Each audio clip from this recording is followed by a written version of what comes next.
How do?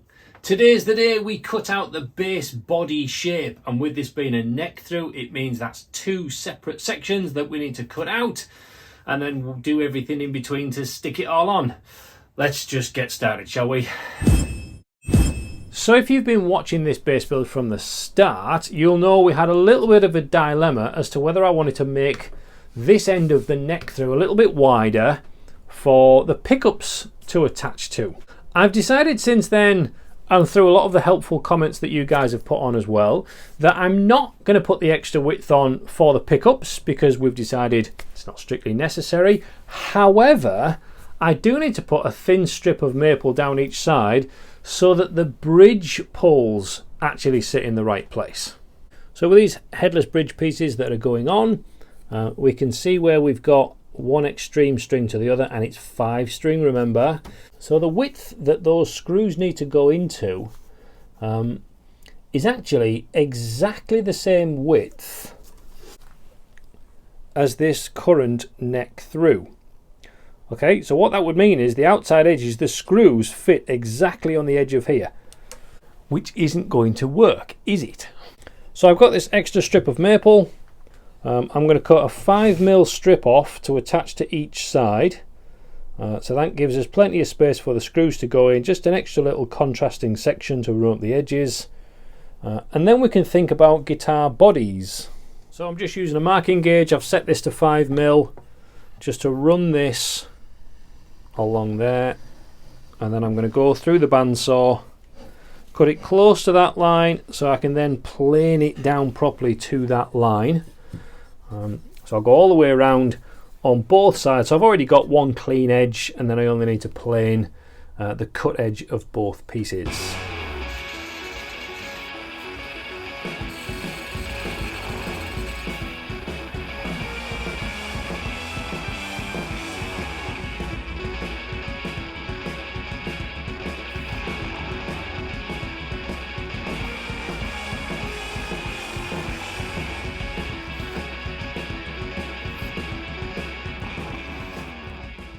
One pair of sides, 5mm thick, nice and even. So now we just need to glue those onto the side of the neck.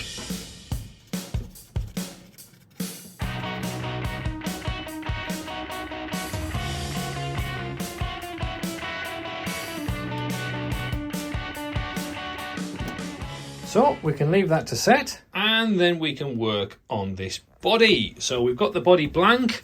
If you haven't seen me dimensioning the wood to get it to this, go and check out the previous video. I'll leave a link in the description. But we now need to get these two body blanks, so this top half and this bottom half, and I'm hoping I can get them both out of this one plank. If not, I'm going to have to chop down another lump, which is just a load of work I'd rather not do. So the easiest way to transfer this shape onto the wood is to just cut it out. Now, a lot of people freak out when I do this because this is my one and only plan, but it's okay. That's what the plan's there for. So this line here with a little arrow on it, and this line here with a little arrow on it, that's the full width of the neck, including those 2 extra strips. So I can cut down there and then cut that shape out, stick it onto the blank, and hopefully we'll get both of them in the one spot.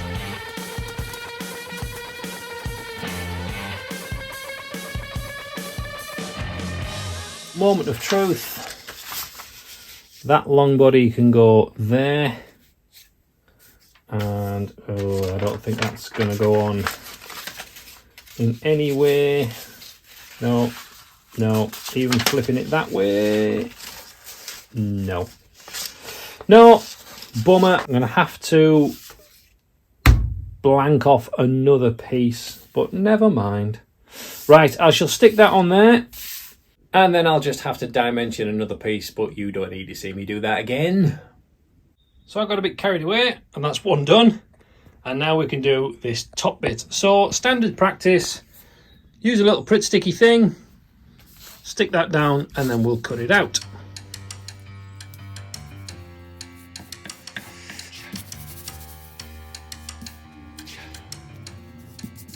Right, okay, so I just started with the bandsaw on this because I was going to cut it out just like this one on the bandsaw, when I thought, do you know what? Not everyone's got a bandsaw.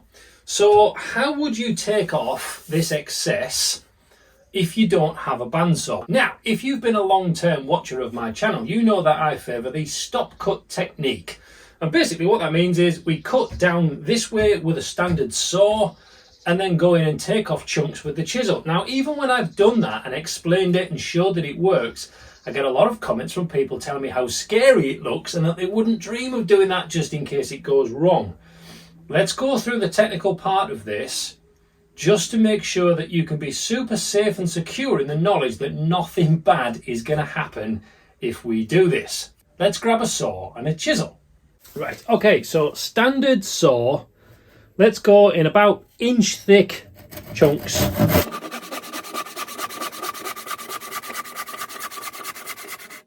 And stop a little bit short.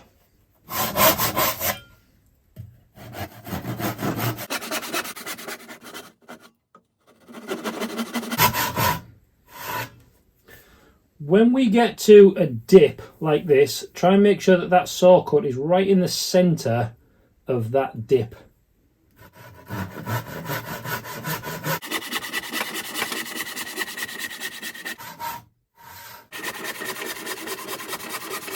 Now, pretty simple so far, right? So we've sawn all the way down, close to where we want, all the way through. I haven't touched the paper at any point. Now here's all we need to do now is stick the chisel on the end, give it a tap, and it'll chip up to that cut. And here's the crucial piece of information. All we need to do is make sure that when you come in from the side and you tap this with a chisel, is that your chisel is above that cut line. If you stick it there, then that split could go into that point. So all we need to do is make sure that we're above there. It'll split up to that cut. It won't go any further. It can't go any further.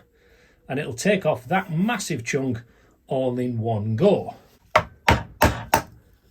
Just like that. So all I need to do now is I'll work back a little bit.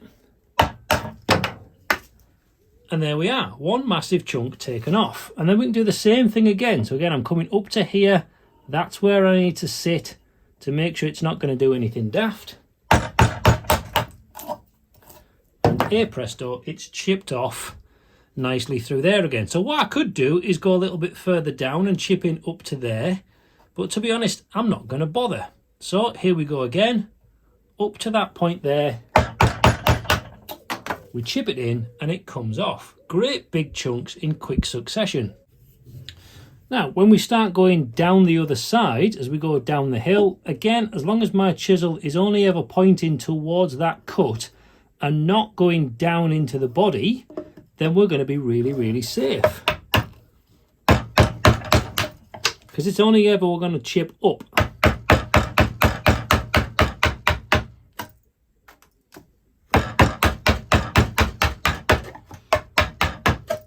So just coming in from this side, you can see I've got steps going up and slopes coming down. So all I need to do is come in from the other side, and then I can have slopes coming down this way and slopes going down that end as well.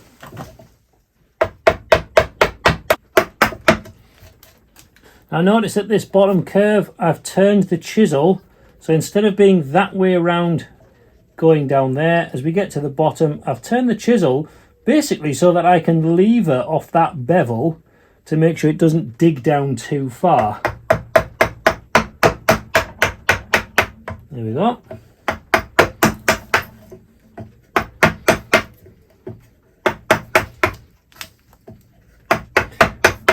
So you can see why I wanted to cut right in the middle, because otherwise I could easily find that it starts digging into that end and splitting into there when I don't want it to. So always make sure on a dip in the middle, you've got a stop cut right in that center point.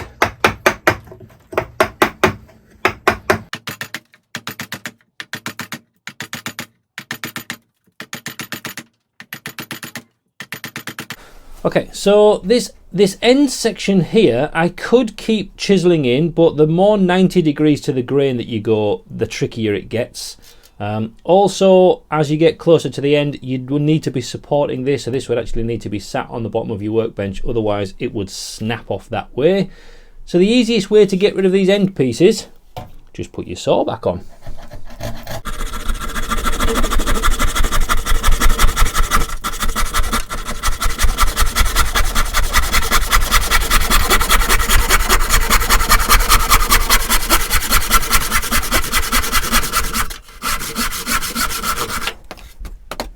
So there we go, we can get to that kind of roughly shaped shape, either with a bandsaw or completely using hand tools, no bandsaw if you don't have one. From this stage, you can either just keep fine tuning with a chisel, keep it nice and sharp, you can just keep curving it over the top, or you might go through with sanders, or maybe you've got a template that you're going to use a router and a bearing. Whichever way you finish this off, this is a really good technique to just get rid of those big lumps that you don't want to be doing anything else with other than removing them quickly. Well, I don't know about you, but I think that looks pretty awesome. Right, okay, so next step before I attach these body wings is I need to smooth this flat because it isn't currently on front and back. Make sure that this part is actually the same thickness as here as well. Then we can glue these babies on.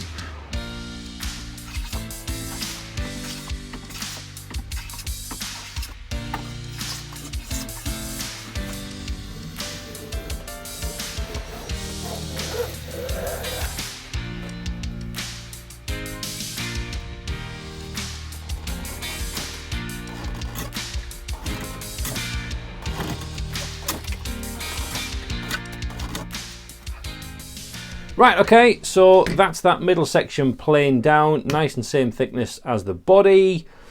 Right, now then, the more I think about this, attaching these sections on, the more work I actually realise I've got to do before that can happen. So firstly, this fretboard needs attaching.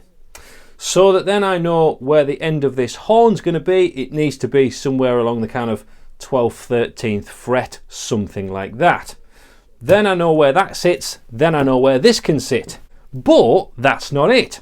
We're also going to have a little bit of weight relief going on in here. So I need to know where the pickups are going to sit so that I can drill up into here to take a bit of weight out of that, maybe a little bit of weight out of here, taking in mind that that's going to have a chamfer off there as well.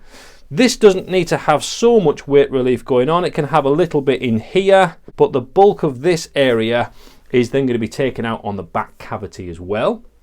So there's actually quite a lot to do to figure all of that out. So I'm going to stop recording for today. In the meantime, check out this video because I think you'll love it. And until next time, sharpen your tools and I'll see you soon. God bless. Right, where the hell does this go?